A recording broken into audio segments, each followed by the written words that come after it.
Pokemon has a surprising amount of spooky and interesting things within its code, and there has never been a better time to talk about that other than on Halloween. While Pokemon is by no means a scary game, it still manages to find strange ways to slip in horrifying things into its games. I'm not even talking specifically about Pokédex entries, even though those will be mentioned later. I'm just simply referring to the things that are really messed up in these games. There's not much introduction I can lend for this video. Simply put, get ready for some real spooky Pokemon shit in the top 10 spookiest things in Pokemon.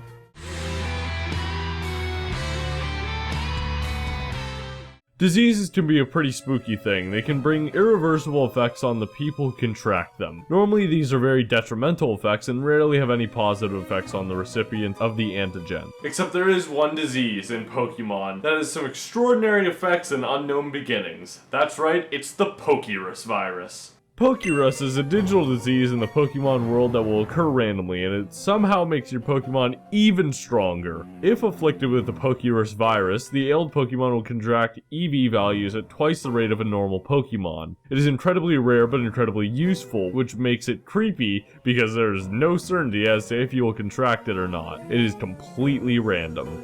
If you ever happen to be browsing your PC one day and come across a Pokemon that has somehow contracted the Pokérus virus, do everything in your power to make sure that they rub up against all your other Pokepals so you can start training the master race of diseased freaks. Moving away from things that are directly related to the Pokemon themselves, we can start focusing on locations in these games. And I'd have to say the Ruins of Alpha are one of the creepiest I can think of. The Ruins of Alpha aren't on the level of Lavender Town whenever it comes to the intentional spooky factor, but they're still downright freaky. Part of it is their relation to the unknown. I mean, those things are just letters.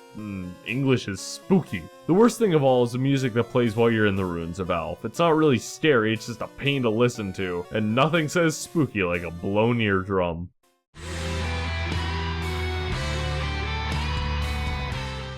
This spot is dedicated to those Pokemon who, thanks to their Pokédex entries, we now identify as kidnappers, soul suckers, and demonic beasts of pure nuclear power. It is no secret that Pokédex entries can go a bit on the scary side, as I and many others have pointed out in past videos. So instead of naming individual ones on this list, I'm just going to lump them into one category in the number 8 spot.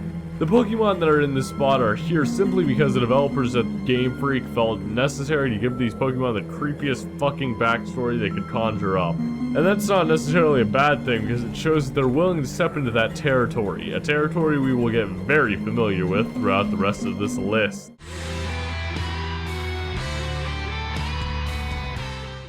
One of the most posed questions in the Pokemon universe is just what exactly happens inside of a Pokeball. Where exactly does the Pokemon go and just how is their quality of life inside of a Pokeball? Well, if we look at one episode of the anime in particular, we can clearly see what it's like, and it does not look fun.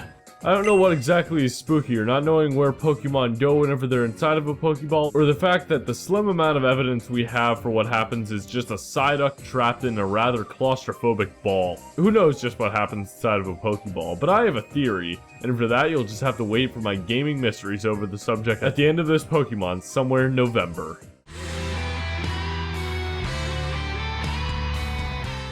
One of the easiest ways to make something scary is by presenting it with no explanation and making it fully encapsulate the unknown. And there's no better example of this than the Ghost Girl from Pokemon X and Y. In Pokemon X and Y, there's a building in Lumiose City that when entered, a Ghost Girl will walk past the player with absolutely no walking animation and speak to the player.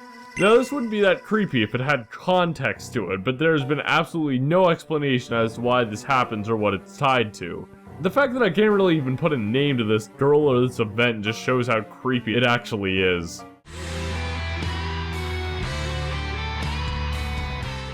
There are a few characters in the Pokemon series that made as much of an impact on me as N did in Gen 5. It might have been his wide effects on the story, or his interesting view of the world and how it should function. Or the fact that he creeped me the fuck out. There are so many different things about N that are scary, primarily his demeanor and how he acts towards the world. And, oh god! Not a mullet! But also, the places associated with N are even freakier. N's castle is a haunting facade that looms over everything that it encompasses, and it's one of my favorite places in Pokemon lore. But also there's N's room, which, good god, this place freaks me out. The theme that plays in End's room, aptly named End's room theme, is a piece that just makes me pee my pants a bit more than usual. And the overall aesthetic of this room is just daunting to be in. It's completely designed as a child's room, and its bright and colorful steam is juxtaposed by that demonic music. And aw man, this dude's even got his train set stuck in the basketball hoop. What a freak.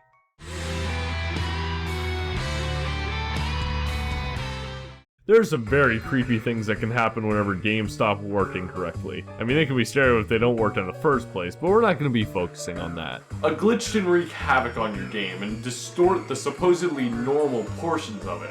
And it can duplicate the thing in your 6 item slot 128 times. The glitch known as the Pokemon Missing No isn't necessarily scary, but damn if this thing isn't spooky. This famous glitch can be picked up on the coast of Cinnabar Island, and if it is, then you're in for a wild ride of side effects. This is a really spooky part of this abomination. It will duplicate your 6 item slot 128 times, but it can also do things like this!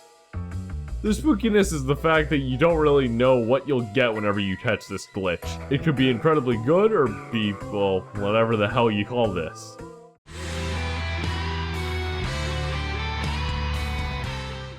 Hi guys, I'm just here doing a Let's Play of Slender today. It's this great new game released this year I'm really excited to play. It's relatively unknown, so I don't think many other people on YouTube will play it. It'll probably never warrant a sequel, a mobile game, a reference in Minecraft, or a story in the news about 2 girls sacrificing a friend to a fictitious character because they're fucking nut jobs. But it might be fun, so let's give it a try. I don't think this game is gonna be all that scary. I mean, what's the worst that it could throw at me? A jump scare? Oh, what the fuck is that thing?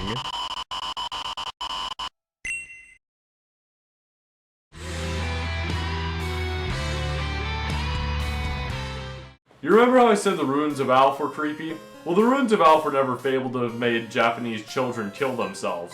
Possibly the greatest horror in Pokemon history, Lavender Town has gone down in infamy as a place not meant for the faint-hearted or those susceptible to auditory nausea. Accompanied by a store that's probably more famous than the actual location itself, Lavender Town is a town that acts doubly as a Pokemon ghost yard. While I kind of find this music soothing, I will admit it still adds to the discomfort that this area presents, especially due to where it's placed in the game. Up until this point, it was a very cheery game, and then you reach this literal ghost town and you're presented with one of the most thought-provoking ideas in Pokemon.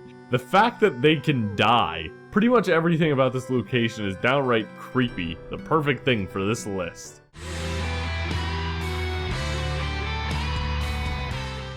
An interesting facet of the Pokemon universe is the Pokemon anime. It acts to meet a different audience because of how it focuses more on the individual characters in the show rather than prioritizing the journey like the games do. So naturally, this required eccentric personalities to keep the viewer interested in just what they were watching.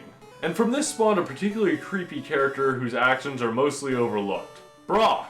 Brock has always been the weird, flirty character that goes around trying to pick up random Nurse Joys or Officer Jennies, but if perceived over a long period of time, his actions are pretty strange. He routinely makes advances towards them every episode, and he never really accepts their rejections. In fact, now that I think about it, so many things in this anime are weird. Like, why in the hell are there so many Nurse Joys and Officer Jennies? I know that they claim that they're all siblings, but they're pure clones of each other. They're like the Dolly the sheep of the Pokemon world.